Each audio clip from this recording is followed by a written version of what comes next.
दुर्भाग्य की बात है और पूरी संसद के लिए शर्म की बात है कि आज भी जम्मू कश्मीर के अंदर ये लोग आज भी वोट नहीं डाल सकते। कश्मीर के अंदर, कश्मीर की विधानसभा के अंदर वोट नहीं डाल सकते, केवल लोकसभा में डालते हैं।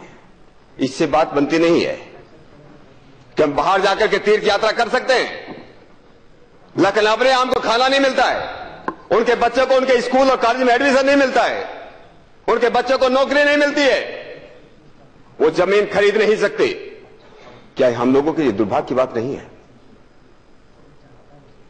कश्मीर के पंडित,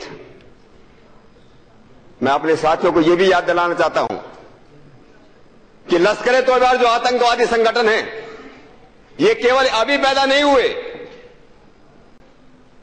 आतंकवाद जब कश्मीर पंडित वहां से भागने लगे 1989 और 90 के अंदर शुरू हुए, 1960s के अंदर, बाद में लास्ट 1960s और अर्ली 1970s वहां के स्कूल्स और कॉलेजों के अंदर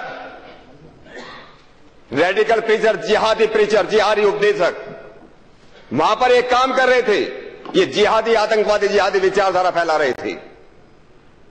1960 के दशक में, 70 के दशक में जिनको पढ़ाया गया, और 1990 आते आते वे लोग आतंकवादी तैयार हो गए।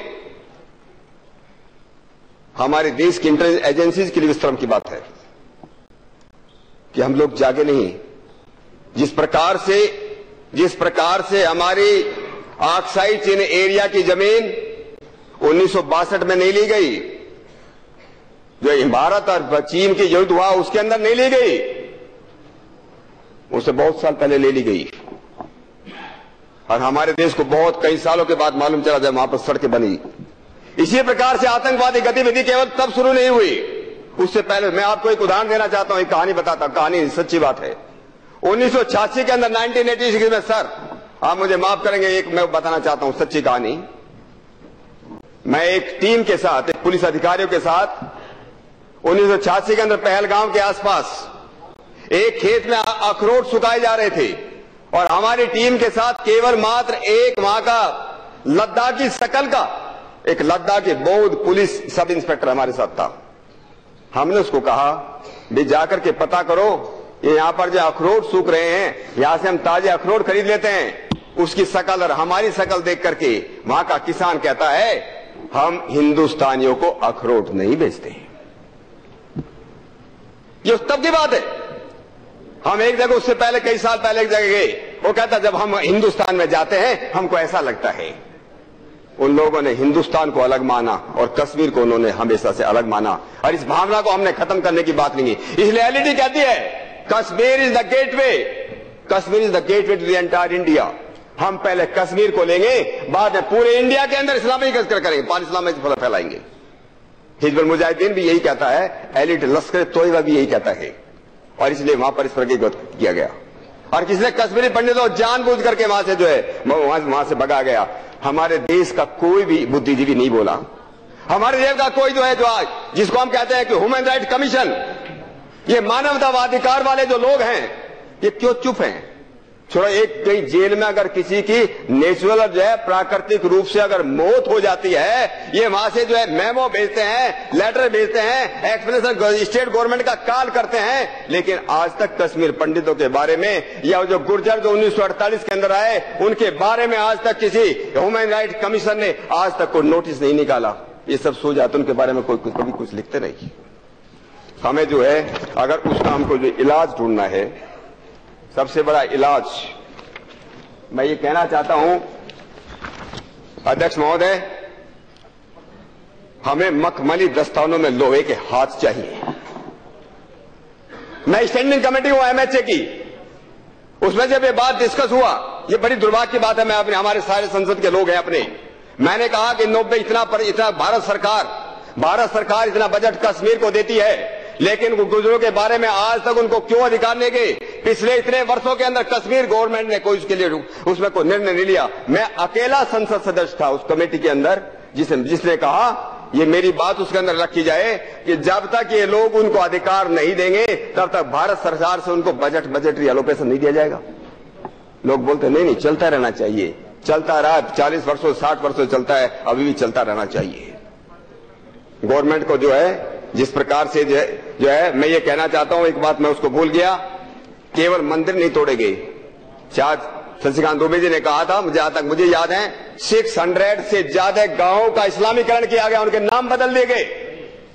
उनके बारे में कोई बोलता नहीं है, उनमें कोई बोलता नहीं है कि ये इस्लामीकरण कर देगा, नाम बदल देगी, उनके नाम बदल देगी। अभी जो है मेरे से पहले सोगा दादाजी आदरणीय बोल रहे थे कि हमको 370 जो है खत्म करने की जरूरत नहीं है। इससे मालूम चला कि हम कितने टॉलरेंट हैं। मैं खत्म कर रहा था 2 मिनट में। हम कितने टॉलरेंट हैं। अगर हाथ में कैंसर हो जाए या शरीर में कैंसर हो जाए, उसको टॉलरेंस नहीं कहते, उसको निकालना ही पड़ता है। 370 इस देश के लिए इरिटेंट है, इस देश की राष्ट्रीयता के ऊपर धब्बा है।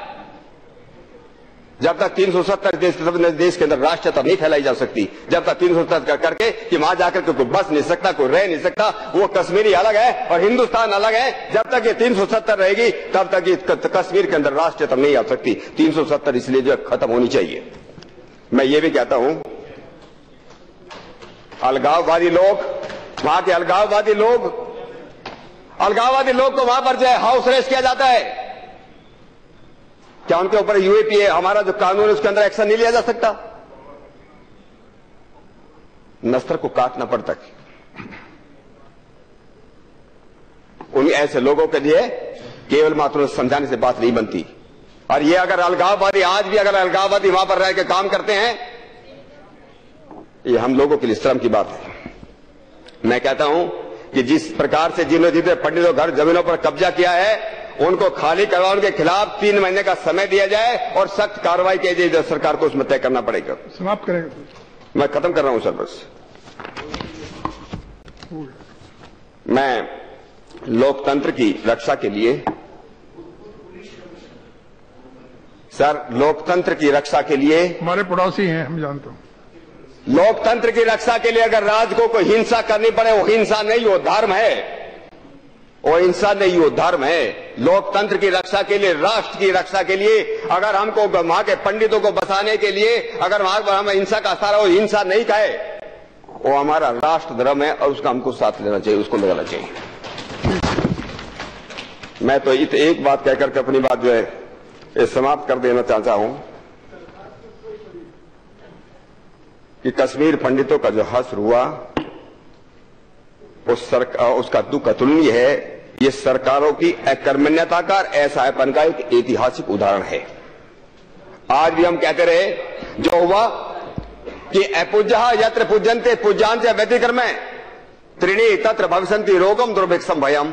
जिस समाज के अंदर, जिस देश के अंदर पूज्य लोगों का निरादर तिरस्कार होता हो और बुरे लोगों का जो है उनको प्रोटेक्शन दिया जाता हो, आतंकवादी और गांववादियों को प्रोटेक्शन दिया जाता हो और आपको तो मालूम होगा उनको पैसे दिए जाते हो, वहां यही होने वाला है।